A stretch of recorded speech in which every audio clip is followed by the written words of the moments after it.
一对维吾尔族母亲和女儿在前往欧洲途中，在波斯尼亚和黑塞哥维那被拦截。这名叫热娜的34岁的母亲和她的4岁的女孩阿斯玛被遣返回土耳其。他们担心被引渡到中国，并向社交媒体发送视频以寻求帮助。她在视频中说，她有一个4岁的女孩，她自己是一名孕妇。几个小时后，他们在伊斯坦布尔机场被审讯后被释放。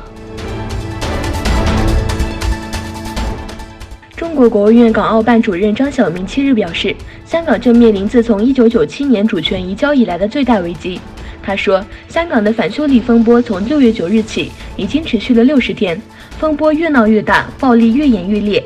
他形容香港正面临回归以来最严峻局面，当前最紧迫和压倒一切的任务就是治暴治乱，恢复秩序，共同守护我们的家园，阻止香港滑向沉沦的深渊。港澳办和中联办今天在深圳举行香港局势座谈会，与会者包括香港人大代表和中国全国政协委员等500多人。不过，被邀请出席座谈会的500多个香港各界代表，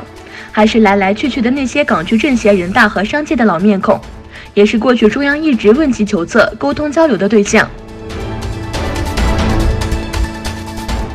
国际刑警组织拒绝对伊斯兰学者扎基尔·奈尔克发出红色通缉。扎基尔感谢了国际刑警组织的决定。印度执法单位已入禀法院申请逮捕令，而且准备借助要求国际刑警组织发出红色通缉令。国际刑警组织认为，印度没有提供足够的证据。国际刑警组织指出，这是印度政府的要求第3次被该组织拒绝。加尔吉斯斯坦国家安全委员会特种部队对前总统阿坦巴耶夫采取抓捕行动。加尔吉斯精英安全部队周三试图闯入加尔吉斯前任总统阿坦巴耶夫的寓所逮捕他，但遭阿坦巴耶夫的支持者伏击，至少有1位安全部队成员遭杀害，另大约有30多人受伤。美国国防部国防合作局表示，美国国务院批准向韩国出售12架洛克希德马丁公司生产的 MH-60R 直升机，价格为8亿美元。国防合作局在当地时间7日发布的新闻资料中表示，韩国希望购买12架 MH-60R 直升机以及搭载在该直升机上的雷达、导航系统和通信装备，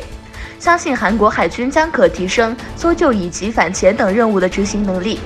作为海上作战直升机第2批项目的一环，韩国政府一直考虑引进 MH-60R，